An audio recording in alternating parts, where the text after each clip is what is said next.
Baik, kita mulai ya. Assalamualaikum warahmatullahi wabarakatuh. Selamat pagi, salam sejahtera untuk kita semua. Yang saya hormati Pak Dirkrim Polda Metro Jaya, yang saya hormati Kasubdit Jatantras, Direktorat Kriminal Umum Polda Metro Jaya, serta rekan-rekan teman media semuanya. Pada kesempatan pagi hari ini, saya dengan Pak Dir akan menyampaikan terkait dengan update penanganan kasus yang terjadi pada tanggal 21 Februari tahun 2022 pukul 14.00 bertepat di Rumah Makan Garuda Jalan Cikini Menteng Jakarta Pusat, yaitu pengeroyokan yang dialami oleh korban atas nama Haris Pertama yang juga merupakan Ketua DPP KMPI. Terkait dengan kasus ini tentu rekan-rekan perlu saya sampaikan kembali bahwa Polda Metro Jaya begitu menerima laporan kejadian adanya tindak pidana pengeroyokan terhadap korban saudara Haris Pertama yang melaporkan ke Polda Metro Jaya. Polda Metro Jaya di bawah pimpinan Dirkrim Polda Metro Jaya langsung melakukan tindak lanjut atas laporan tersebut, dan dalam waktu tidak lebih dari 1 kali 24 jam sudah berhasil menangkap 3 orang pelaku pada saat itu, yaitu atas nama MS, JT, dan SS. Kemudian pada saat itu juga ada 2 orang DPO, ya, ditetapkan DPO karena pada saat ini ditangkap ini mencoba melarikan diri sehingga ditetapkan DPO. Kemudian beberapa hari kemudian, setelah dilakukan pemeriksaan terhadap 3 orang yang ditangkap di awal, kedua orang DPO ini menyerahkan diri. Yang pertama atas nama saudara Irfan yang menyerahkan diri, kemudian yang kedua saudara Harfi menyerahkan diri juga ke Polda Metro Jaya. Kemudian dilakukan pemeriksaan oleh penyidik di Tribun Polda Metro Jaya. Hasil pemeriksaan terhadap mereka, ya, baik 3 orang pertama maupun 2 orang berikutnya yang DPO menyerahkan diri, ini menunjukkan bahwa seluruh pelaku atau eksekutor yang ada di lapangan pada saat kejadian pengeroyokan tersebut ini sudah berhasil ditangkap oleh penyidik Polda Metro Jaya. Kemudian hasil pemeriksaan kepada mereka semua, ke-5 orang ini, kemudian berkembang kepada pemanggilan kemarin seorang saksi atas nama AS. Kemudian saudara AS kemarin pukul 10 pagi ya menghadiri panggilan daripada penyidik Polda Metro Jaya. Kemudian dilakukan pemeriksaan ya hingga malam hari, dan hingga saat ini juga masih ada di Polda Metro Jaya. Hasil pemeriksaan terhadap saudara AS, maka penyidik menetapkan saudara S sebagai tersangka dengan sangkaan pasal 55 ayat 1 ke 1 junto pasal 170 KUHP. Demikian rekan-rekan terkait dengan penanganan ini ya, secara garis besar demikian saya sampaikan. Jadi apa yang teman-teman tanyakan terkait dengan status AS sudah bisa saya sampaikan ya, berdasarkan hasil gelar yang dilakukan oleh penyidik. Ya, penyidik berkeyakinan ya berdasarkan pasal 184 KUHP minimal 2 alat bukti yang dimiliki penyidik, maka saudara S ditetapkan sebagai tersangka. Demikian dari saya. Kalau ada pertanyaan saya persilakan. Yang lain coba mungkin nanti biar ditampung pertanyaan secara teknis ya, nanti biar Pak Dirkrim menjelaskan.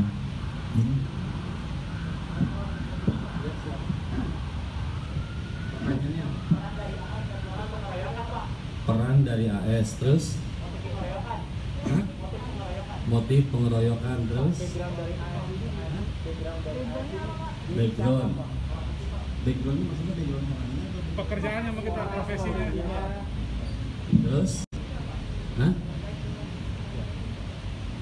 motif.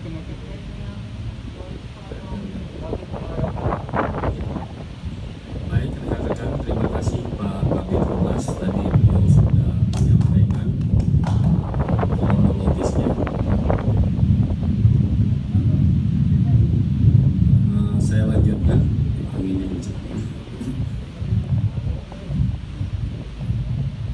Tadi Pak Kabid Humas secara kronologis sudah menyampaikan tahapannya. Sekarang saya mungkin akan lebih fokus kepada pertanyaan saja. Yang pertanyaan yang pertama adalah tentang perannya AJIS atau AS. Rekan-rekan sekalian, tadi Pak Kabid Humas sudah menyampaikan tentang tuduhan pasalnya, yaitu 551 ke 1 junto pasal 170 KUHP. Dari pasal itu, maka perannya adalah yang bersangkutan disangkakan telah menyuruh melakukan para eksekutor untuk melakukan kegiatan pengeroyokan sebagaimana dimaksud di dalam pasal 170, yang para tersangkanya 4 orang sudah semuanya diamankan kepolisian. Kemudian pertanyaan yang kedua, apa alat buktinya? Sampai dengan hasil pemeriksaan kemarin terhadap AS yang pada saat pemeriksaan saksi dan sebagai pemeriksaan tersangka masih menolak mengakui bahwa dia menyuruh melakukan. Tetapi sebagaimana pasal 184 bahwa alat bukti itu terdiri dari keterangan saksi, keterangan ahli, bukti surat atau dokumen, kemudian petunjuk dan keterangan tersangka. Jadi apapun keterangan tersangka itu boleh saja, bebas. Akan tetapi penyidik telah menetapkan yang bersangkutan sebagai tersangka sesuai dengan alat bukti yang dimiliki oleh penyidik. Minimal 2 alat bukti, bahkan 3 atau 4 sudah dikantongi oleh penyidik. Oleh karena itu berdasarkan gelar perkara ditetapkan tadi malam sebagai tersangka dan saat ini sedang melaksanakan pemeriksaan BAP tersangka. Terjawab ya? Motif, Pak. Motif. Kalau AS sebagaimana kita ketahui pekerjaannya adalah politisi. Kemudian yang kedua adalah tentang motif. Tentang motif ini masih kita dalami. Kenapa masih kita dalami? Karena sampai saat ini pun yang bersangkutan masih menolak, masih belum mengakui satu perbuatannya, dan itu adalah hak tersangka. Sedangkan motivasinya nanti masih kita gali dengan berbagai macam alat bukti yang dimiliki oleh penyidik. Sebagaimana rekan-rekan ketahui semula, penyidik akan bergerak secara simultan dan bertahap. Yang pertama menangkap eksekutornya, kemudian menangkap perantaranya, kemudian menangkap yang menyuruh melakukannya. Sampai saat ini sudah 6 orang tersangka yang saat ini sesuai dengan perannya masing-masing. Apakah masih ada di balik itu semua? Mohon rekan-rekan semuanya bersabar, karena penyidik akan menetapkan semua itu berdasarkan dari alat bukti yang dimiliki. Ini terus akan jalan, kita lihat nanti perkembangan dari hasil penyidikan. Cukup ya? Kemarin pemeriksaan berapa jam, Pak? Kemarin pemeriksaan tentunya bertahap. Yang bersangkutan datang jam 10, kemudian kalau pada saatnya istirahat siang diberikan waktu untuk sholat, makan siang, kemudian baru dilanjutkan kembali. Jadi beberapa jam saya nggak tahu persisnya karena disesuaikan dengan situasi yang ada. Kami semua menetapkan selesai kurang lebih jam 16, kemudian kami melakukan gelar perkara, dan tadi malam hasil gelar perkara kita menetapkan yang bersangkutan sebagai tersangka. Pada malam itu juga kita terbitkan surat perintah penangkapan tadi malam. Surat perintah penangkapan punya waktu 1 kali 24 jam, berarti kurang lebih jam 19.45 atau jam 8, jam 20 lah. Kita masih punya waktu 1 kali 24 jam dari sejak diterbitkannya surat perintah penangkapan.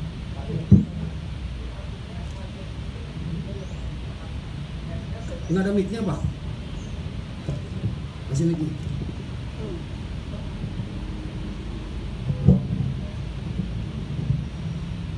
Dit, izin untuk yang tersangka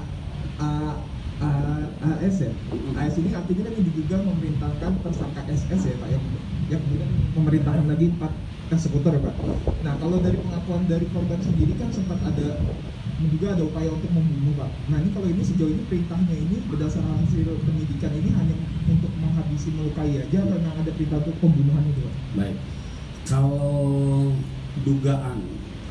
dugaan saat ini penyidik hanya mendasari kepada fakta. Mendasari kepada fakta itu yang pertama dilakukannya di tempat umum, dilakukannya pada siang hari, tidak diketemukannya alat berupa senjata tajam atau senjata api. Ini faktanya seperti itu. Kemudian dengan fakta-fakta seperti itu gitu, penyidik masih mengkaji. Kalau misalnya kemudian ada parang, kemudian ada senjata api sempat diledakkan ke arah situ, maka dugaan percobaan pembunuhannya beralasan. Tetapi penyidik senantiasa mendasari kepada fakta. Faktanya kejadiannya seperti yang sudah diuraikan oleh Pak Kabid Humas. Itu saja. Ini tanggung jawab terus. Sama 170 berapa? 9 tahun. Pak, sebenarnya apa alasan dari AS ini tidak mengakui perbuatannya Pak? Berdasarkan hasil pemeriksaan yang telah dilakukan oleh pihak polisian Pak Dir. Apa alasan dari AS ini tidak mengakui perbuatannya yang disampaikan kepada pihak polisian? Sampai sejauh ini alasannya sebenarnya tersangka berhak menyampaikan apa saja. Penyidik dalam hal ini dalam proses penyidikan itu tidak mengejar pengakuan.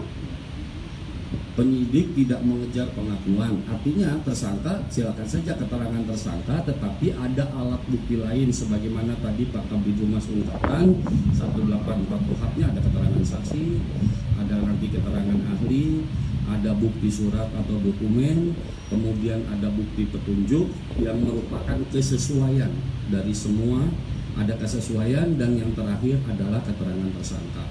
Kemudian kalau keterangan tersangka itu menolak, nggak masalah juga, karena penyidik tidak berupaya untuk mengejar satu pengakuan, gitu ya.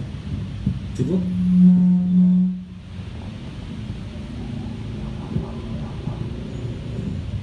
Baik, terima kasih Pak Dirkrim Polda Metro Jaya. Rekan-rekan, demikian yang bisa kami sampaikan pada hari ini terkait dengan update penanganan kasus pengeroyokan yang terjadi terhadap korban saudara Haris Pertama. Silakan nanti kita ikuti perkembangan berikutnya. Kami ucapkan terima kasih atas kehadiran rekan-rekan. Saya akhiri, wabillahi taufiq wal hidayah. Wassalamualaikum warahmatullahi wabarakatuh.